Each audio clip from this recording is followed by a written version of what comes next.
When did I first notice it? That's the question I've asked myself 100 times since all of this began. Maybe it was a collection of little things, tiny moments that didn't feel significant at the time but started adding up like a puzzle I couldn't ignore. Emma and I had been married for nearly 10 years. We weren't perfect, who is? But I thought we were solid, a team. Lately, though, I started feeling like an outsider looking into my own marriage. It began subtly. Emma started working late more often. At first, I didn't think much of it. She had a demanding job in marketing, and deadlines were nothing new.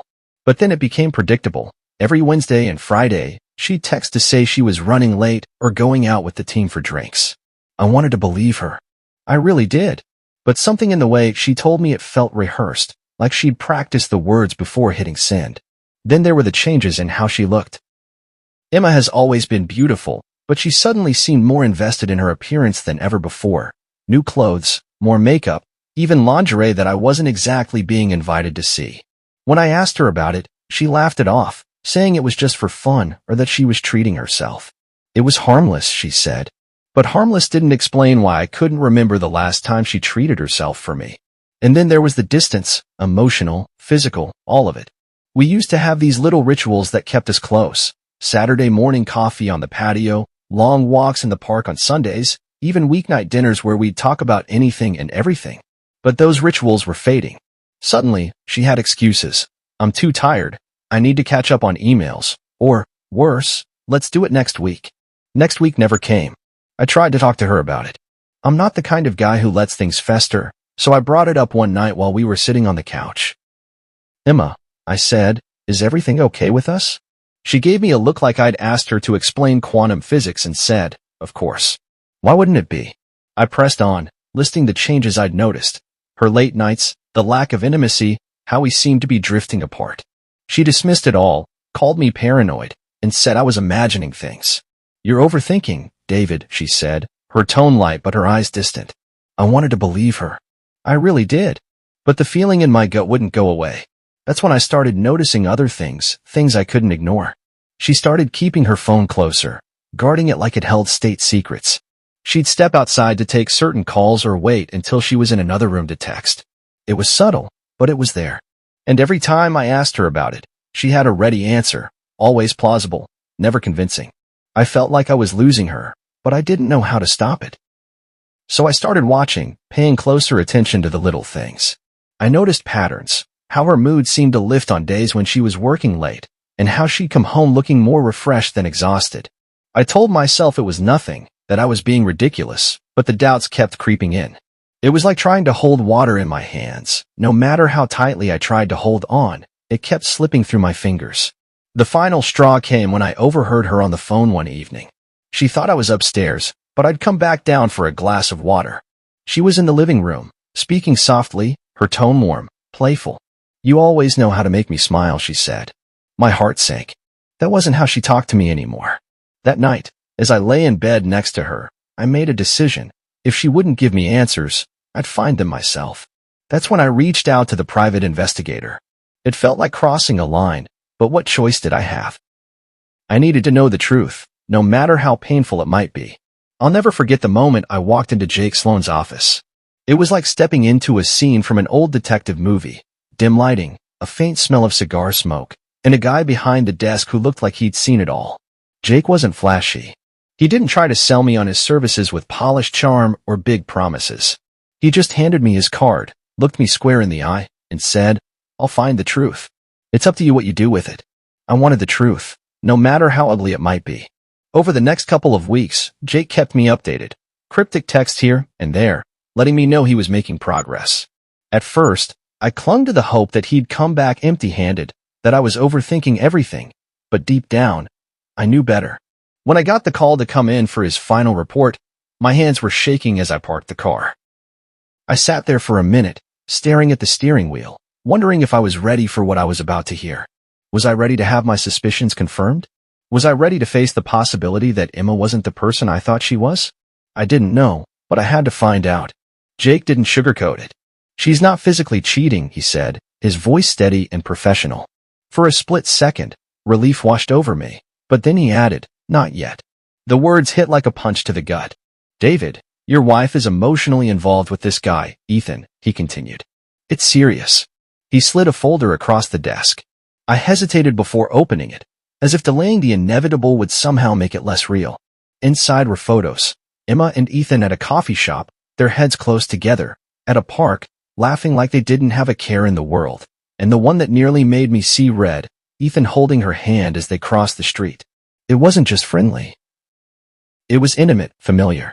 Here, she hasn't crossed the line physically, Jake reiterated, as if that would make me feel better. It didn't. But they're close, and it's only a matter of time.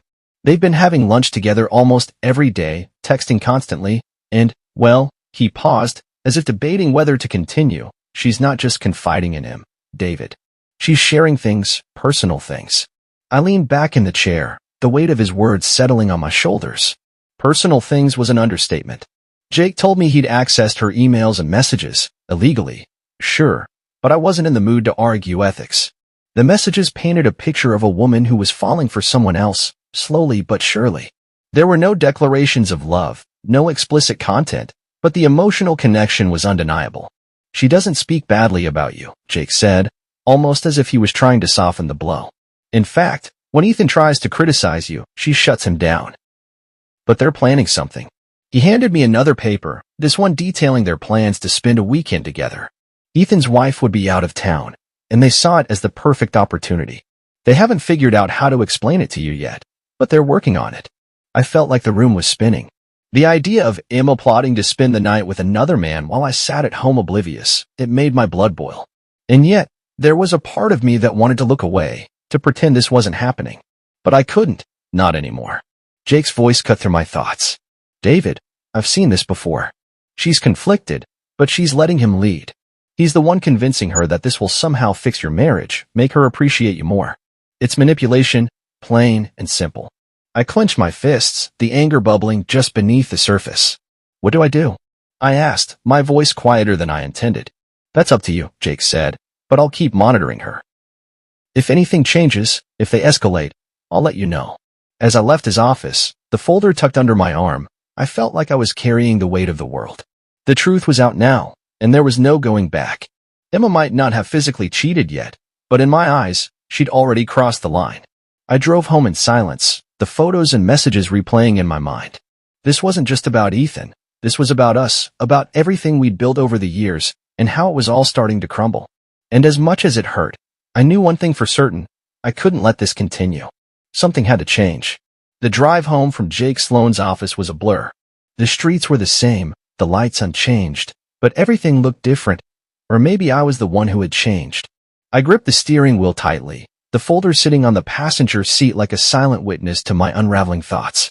What was I supposed to do now? How do you confront the person you love, the person you thought you knew, about a betrayal you can't unsee? For days, I carried the weight of that folder like an anchor. I couldn't eat, couldn't sleep. Every time I closed my eyes, I saw those pictures, Emma smiling at Ethan, her hand in his, her head tilted toward his as if he were the only person in the world. It wasn't just the physical closeness that got to me. It was the intimacy, the trust, the connection. It was everything she'd stopped sharing with me. I wanted to confront her right away, to lay it all out and demand answers, but every time I pictured the confrontation, it ended the same way. Her denying everything, turning it back on me, making me feel like the villain for even suspecting her. I could hear her voice in my head, sharp and dismissive. David, you're overreacting. He's just a friend. And maybe that's what scared me the most, not her betrayal, but the possibility that she wouldn't even acknowledge it. By Saturday night, I knew I had to make a decision. Sitting alone in the living room, staring at the folder on the coffee table, I realized I had two options. I could try to save our marriage, or I could let it end. Both choices terrified me. I thought about what saving the marriage would look like. Therapy, long conversations, a lot of pain, and no guarantee it would work. And even if it did, would I ever trust her again? Could I look at her without seeing those pictures, without hearing Jake's voice describing how she and Ethan were planning their first night together? Could I ever forget? Letting it in felt equally daunting. Divorce wasn't just an ending. It was a dismantling of our lives, our routines, our memories. It was the death of everything we'd built together. And yet, as I sat there in the silence of our home, I couldn't ignore the nagging thought. Had we already lost what we were trying to save? By the time I went to bed, I'd made up my mind. I wasn't going to make this easy for her or for Ethan. If she wanted to throw away our marriage, I wasn't going to stand in her way. But I also wasn't going to let her rewrite the narrative. She wasn't going to paint herself as the victim or pretend this was some noble act of self-discovery. If she wanted to blow up our lives, she'd have to own it. The next morning, I started planning. It wasn't about revenge, not exactly. It was about control. For months, I'd felt like I was losing control of my marriage, my home, my life. This was my way of taking it back. I went over every detail in my head, imagining how the confrontation would play out. I thought about what I'd say, how I'd say it, how I'd respond when she inevitably tried to deny or deflect. I rehearsed it over and over until I felt ready. On Monday, Jake called with an update. "She's planning to talk to you tonight," he said. "She and Ethan have it all worked out. Dinner, dancing, and a hotel room. She's going to tell you it's a one-time thing, that it'll make your marriage stronger." The sheer audacity of it took my breath away. She actually thought I'd agree to this, that I'd sit back and let her spend the night with another man, all in the name of fixing our marriage? I laughed, a bitter sound that echoed in the empty kitchen. "She doesn't know me at all," I said. "No, she doesn't," Jake replied. "But she will." By the time Emma came home that evening, I was ready. The folder was tucked away, the photos and notes burned into my memory. I had rehearsed every word, every expression, every reaction. She walked through the door with a breezy smile, her keys jingling in her hand, and for a moment, I felt a pang of sadness. This was the woman I'd loved for a decade, the woman I'd built a life with, and tonight, I was going to tear that life apart. "Hey, David," she said, dropping her bag on the counter. "Can we talk?" I nodded, gesturing toward the dining table where I'd set out 2 glasses of wine. "I've been waiting for you," I said. My tone was calm, almost casual, but inside, my heart was pounding. She hesitated, her confidence faltering for the first time. "Oh," she said, sitting down across from me. "You seem prepared." "I am," I replied, meeting her gaze. "So, Emma, why don't you start?" Little did she know, this conversation wasn't going to go the way she'd planned, not even close. By the time Emma sat down across from me, I could feel the tension in the room rising, thick and heavy like a storm cloud about to burst. She wasn't her usual confident self. Something about my demeanor had unsettled her. Good. I wanted her off balance. I wanted her to feel just a sliver of the unease I'd been living with for weeks. So, I began, pouring the wine with deliberate calm. "What's on your mind, Emma?" She shifted in her seat, avoiding my eyes. She picked up the glass and took a long sip before finally speaking. "David," she started, her voice unusually soft, "you know I love you, right?" I didn't respond. Instead, I leaned back in my chair, watching her carefully. She took a deep breath and continued, "I've been thinking about us, about our marriage, and I feel like maybe we've gotten stagnant." Stagnant. The word hung in the air like a bad smell. I resisted the urge to scoff and simply nodded, urging her to continue. "I've been talking to someone about it," she said, her voice faltering slightly. "A colleague. Ethan." There it was, the name I'd come to hate. I kept my face neutral, though inside I could feel my blood beginning to boil. "He's been really supportive," she added quickly, as if to soften the blow. "He's helped me see things in a new light." I finally spoke, my tone measured. "Supportive, huh? And what exactly has he been supporting?" Emma froze for a moment, her cheeks flushing. "It's not like that, David. He's just a friend, someone to talk to." "Is that what friends do?" I asked, leaning forward slightly. "Hold hands. Exchange kisses? Plan overnight stays in hotel rooms." Her eyes widened in shock, and she set the glass down with a trembling hand. "What are you talking about? You really thought I didn't know?" I said, my voice steady but cold. "Emma, I've known for weeks. I've seen the pictures. I've read the reports. I know everything." She stared at me, her mouth opening and closing as if she were searching for words, but couldn't find any. Finally, she whispered, "David, it's not what you think." "Oh, it's exactly what I think." I snapped, my patience wearing thin. "You've been emotionally cheating on me with Ethan. You've been planning to spend the night with him, to cross the line completely. And the worst part? You actually thought I'd go along with it. That I'd sit here and let you destroy everything we've built together." Tears welled up in her eyes, and she shook her head vehemently. "No, David, you've got it all wrong. I wasn't going to. Don't lie to me." I interrupted, slamming my hand on the table. "Don't you dare lie to me now." She flinched at the sound, her tears spilling over. I was confused, she admitted, her voice breaking. I didn't know what I was doing. I thought maybe if I could explore these feelings, it would help me appreciate what we have. I laughed bitterly. Appreciate what we have? By betraying me? That's the most twisted logic I've ever heard. I wasn't going to go through with it, she insisted. I swear, David, I was going to stop. I pulled out the folder and slid it across the table. Save it. The reservations, the texts, the pictures, they say otherwise. This wasn't some spur-of-the-moment thing, Emma. You planned this. You rehearsed it. You lied to me. She buried her face in her hands, sobbing uncontrollably. For a moment, I felt a pang of pity, but it was quickly overshadowed by the anger and betrayal that had been simmering inside me for weeks. You didn't just betray me, Emma, I said quietly. You betrayed us. Our marriage. Our life. Her voice was barely audible when she spoke again. I don't want to lose you, she choked out. I love you, David.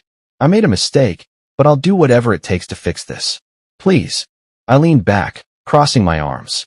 Do you even hear yourself? You were ready to throw me away for a guy who doesn't even respect you enough to keep things discreet.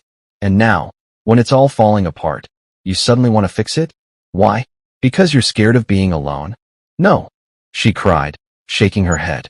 Because I love you. I stood, my chair scraping against the floor. Love doesn't look like this, Emma. Love doesn't lie, or cheat, or betray. You made your choice. Now I'm making mine. She reached for me, desperation in her eyes, but I stepped back. It's over, I said firmly. We're over. And with that, I walked out of the room, leaving her sobs echoing in the silence. For the first time in weeks, I felt a strange sense of peace. It wasn't the ending I wanted, but it was the one we'd come to, and there was no turning back now. When I walked out of that room, leaving Emma sobbing at the table, I thought I'd feel a sense of relief, maybe even triumph. But as I sat in the bedroom, staring at the half-empty closet we'd shared for years, all I felt was a crushing emptiness. This wasn't how things were supposed to be. I never imagined our story would end like this. And yet, I knew there was no going back. Emma didn't come to bed that night. I heard her pacing downstairs, her voice rising and falling as she called someone, probably Ethan. I didn't care. Let her explain this mess to him. Let her tell him how her plan to fix our marriage had completely unraveled. Maybe he'd console her, or maybe he'd realize she wasn't worth the trouble. Either way, it wasn't my problem anymore. The next morning, I woke up to find the house eerily quiet. Emma's car was gone, and the dining table where we'd had our confrontation was spotless, as if she'd scrubbed it clean to erase what had happened. On the counter was a note, scrawled in her neat handwriting. David, I'm sorry. I need time to think. Please don't do anything drastic. We can work this out. I crumpled the note and tossed it in the trash. Work this out? I muttered to myself. She had already burned the bridge. There was nothing left to save. Over the next few days, I began the slow, painful process of untangling our lives. I called my lawyer, the same one who had handled my first divorce, and explained the situation. It's not physical yet, I said, my voice heavy with resentment, but it's emotional, and it's enough. She was sympathetic but direct. David, emotional infidelity is tricky. Without concrete evidence of a physical affair, it's unlikely to impact the division of assets. If you want to keep things clean, go for a no-fault divorce. I hated the idea of letting Emma off easy, but I knew she'd fight tooth and nail if I pushed for more. So, I agreed to keep it simple. The house would be sold, the proceeds split, the cars, the accounts, everything divided right down the middle. It felt so clinical, so transactional, for something that had once been so personal. Emma returned home that Friday, looking tired and disheveled. She avoided my eyes as she walked through the door, dropping her bag on the floor. Can we talk? She asked, her voice barely above a whisper. There's nothing left to say. I replied, my tone colder than I intended. The papers will be ready next week. I suggest you start looking for a place. She flinched as if my words had physically struck her. David, please, she begged. Don't do this. I made a mistake, but it's not too late. We can fix this. I'll quit my job if that's what it takes. I'll never see Ethan again. Why now? I asked, my voice filled with quiet fury. Why does it take losing everything for you to realize what you had? She had no answer. Instead, she stood there, tears streaming down her face, looking more vulnerable than I'd ever seen her. But I wasn't moved. I couldn't be, not after everything. The weekend passed in a tense silence. Emma stayed out of my way, retreating to the guest room and avoiding any interaction. Meanwhile, I started packing up my things, boxing up years of memories that now felt like lies. Every photo, every trinket, every little reminder of our life together, it all went into storage. I couldn't bring myself to look at it anymore. On Monday, the papers arrived. I handed them to Emma without a word, watching as her hands trembled while she flipped through the pages. "You really mean this?" she said, her voice filled with disbelief. "I do," I replied, my tone firm. "Sign them, Emma. Let's end this." She stared at me for a long moment, her eyes searching mine for some sign of hesitation, some crack in my resolve. But there was none. Finally, she nodded, her shoulders sagging in defeat. "Okay," she whispered. "I'll sign." That night, as I lay in bed alone, I felt a strange mix of emotions. Sadness for what we'd lost, anger at how it had ended, and above all, a sense of finality. This was it. The life we'd built together was over, and there was no going back. For Emma, the fallout had just begun. Ethan's interest in her waned almost immediately after our confrontation. From what I heard later, his wife discovered their relationship and filed for divorce, leaving him scrambling to save face.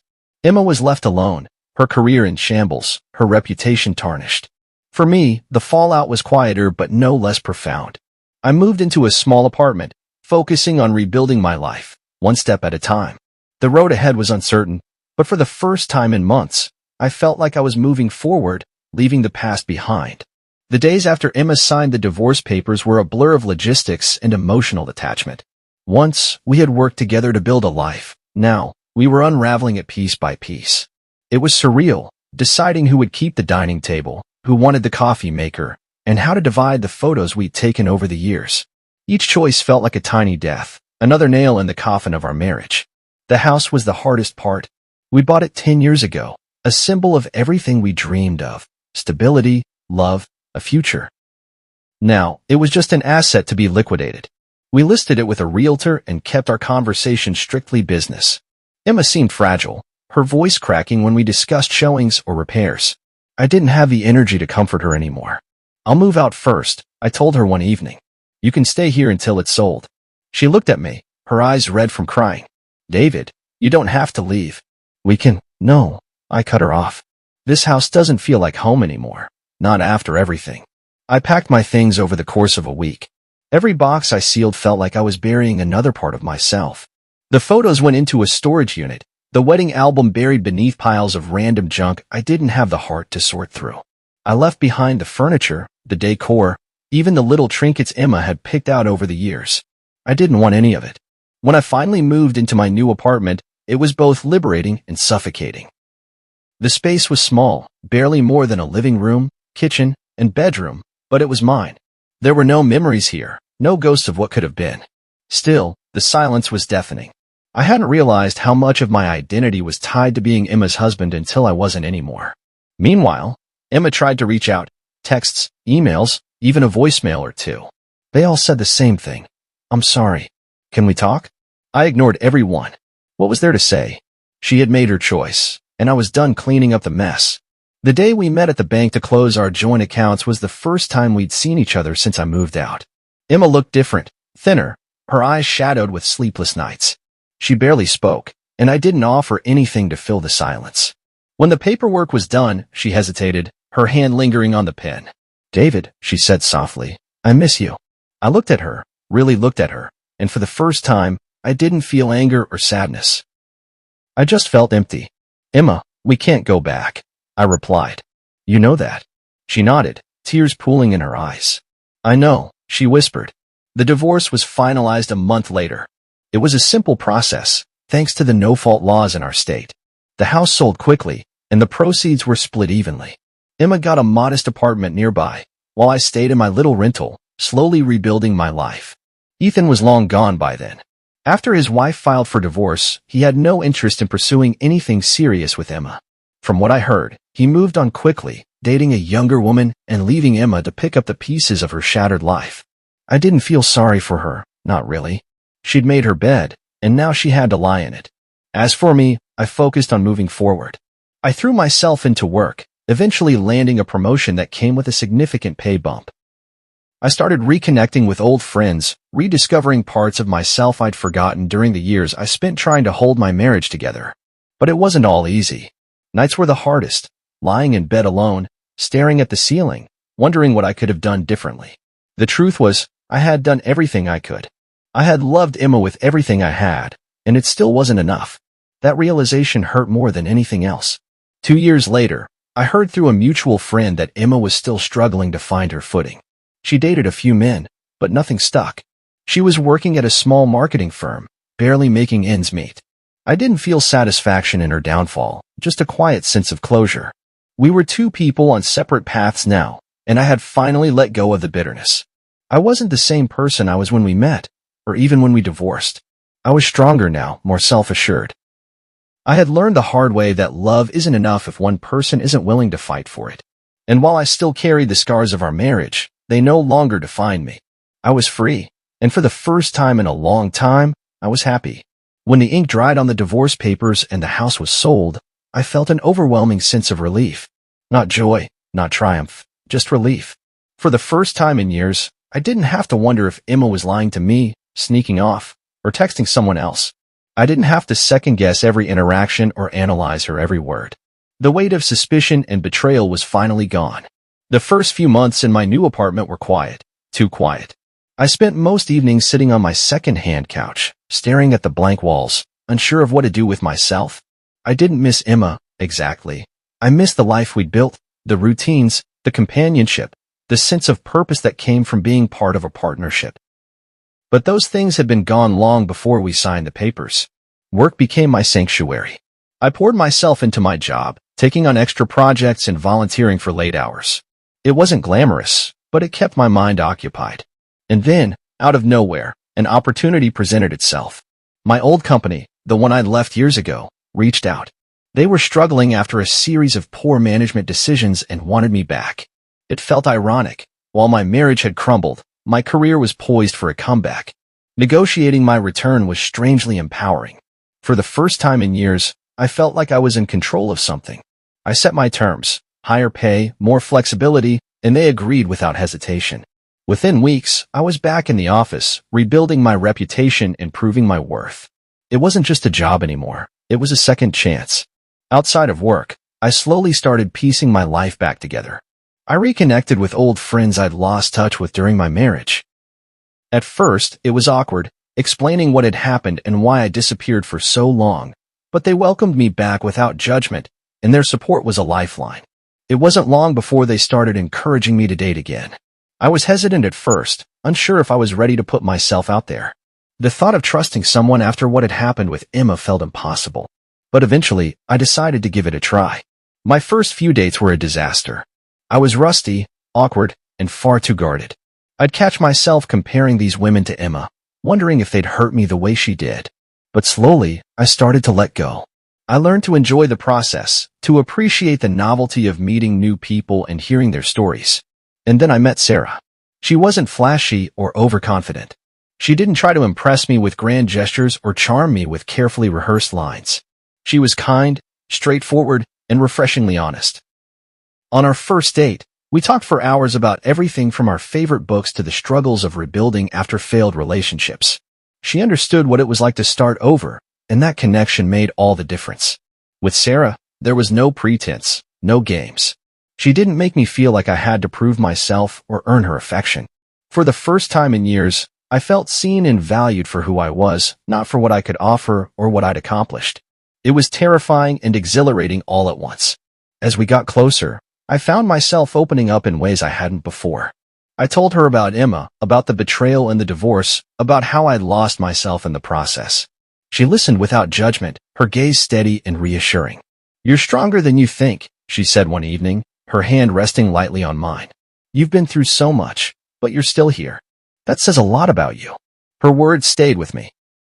They reminded me that while Emma's betrayal had shaped me, it didn't define me. I was more than the sum of my failures and heartbreaks. I was still capable of love, still worthy of happiness. 2 years after the divorce, I found myself standing in a small, sunlit chapel, holding Sarah's hands as we exchanged vows. It was a quiet ceremony, just close friends and family, no grand spectacle, no elaborate decorations. Just the two of us, promising to face whatever came our way together. As I looked into her eyes, I felt a sense of peace I hadn't known in years.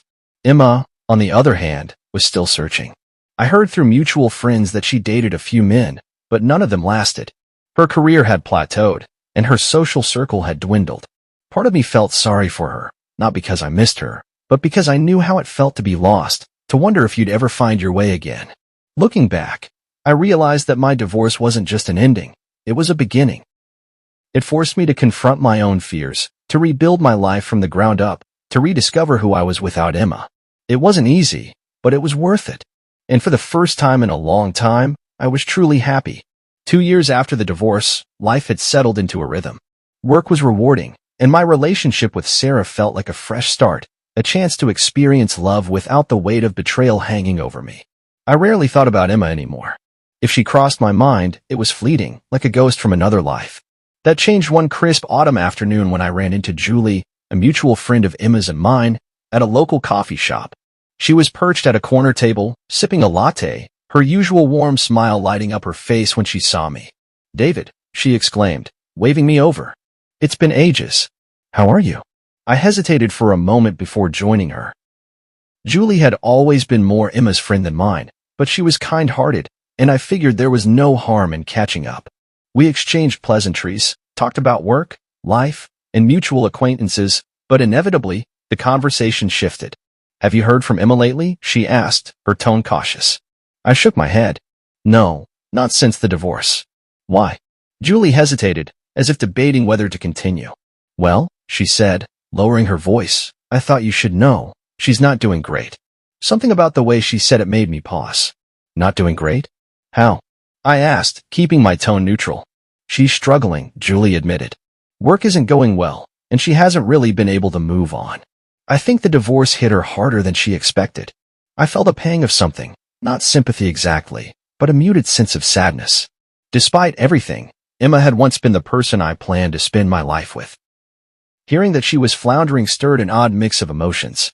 Julie continued, "She still talks about you sometimes. I think she regrets what happened." I leaned back in my chair, processing her words. Regret. It felt like too little, too late. But I nodded politely, signaling to Julie that I appreciated her sharing. Before we parted ways, Julie said something that lingered with me long after I left the coffee shop. "David, you've really turned your life around. I'm happy for you. And honestly, I think Emma is too." Julie's words stayed with me for days, not because I still harbored feelings for Emma, but because they forced me to confront the emotional residue I hadn't fully addressed. Regret, anger, sadness, they were all still there, buried beneath the surface, waiting for moments like this to bubble up. One evening, as I sat with Sarah watching the sunset from our balcony, I found myself opening up in a way I hadn't before. "I ran into Julie the other day," I said, my voice quiet. "She told me about Emma." Sarah turned to me, her expression calm and supportive. "What did she say?" "That Emma's struggling, that she regrets what happened," I replied. I hesitated before adding, "It made me realize I've never fully let go of the past, not entirely." Sarah reached for my hand, her touch grounding me. "It's okay to feel that way," she said softly. "What you went through was traumatic. It's not something you can just erase." Her words gave me permission to sit with my emotions rather than push them away. Over the next few weeks, I reflected on my time with Emma, not just the betrayal but the good moments too. There had been laughter, love, and a sense of partnership once. It wasn't all bad. Recognizing that helped me see the marriage for what it truly was, a chapter in my life, not the whole story. Eventually, I decided to write Emma a letter, not to rekindle anything, but to find closure for myself. In it, I thanked her for the good times, acknowledged the pain we both endured, and wished her well. I never sent it, but writing it felt like closing a door I hadn't realized was still open. Months later, I heard through Julie that Emma had moved to a new city, hoping for a fresh start. She'd found a modest job and was beginning to piece her life back together. "She's doing better," Julie told me. "I think she's finally finding her footing." Hearing that gave me an unexpected sense of peace. Emma's struggles weren't my responsibility, but knowing she was moving on allowed me to fully let go of the lingering guilt and sadness. As for me, life continued to flourish.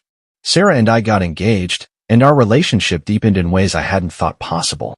She taught me that love doesn't have to be complicated or painful. It can be simple, honest, and restorative. On the day of our wedding, standing at the altar with Sarah, I realized how far I'd come. The man I was now bore little resemblance to the one who had walked out of that broken marriage 2 years earlier. I was stronger, wiser, and more sure of myself than I'd ever been. Emma was a part of my story, but she didn't define it. She was a lesson, a stepping stone on the path that led me here. And for that, I was grateful, not bitter, not angry, just grateful. As Sarah and I exchanged vows, I felt nothing but joy. The past was behind me, and the future was wide open. For the first time in years, I wasn't looking back. I was looking forward, ready to embrace whatever came next. And that, I realized, was the true gift of starting over.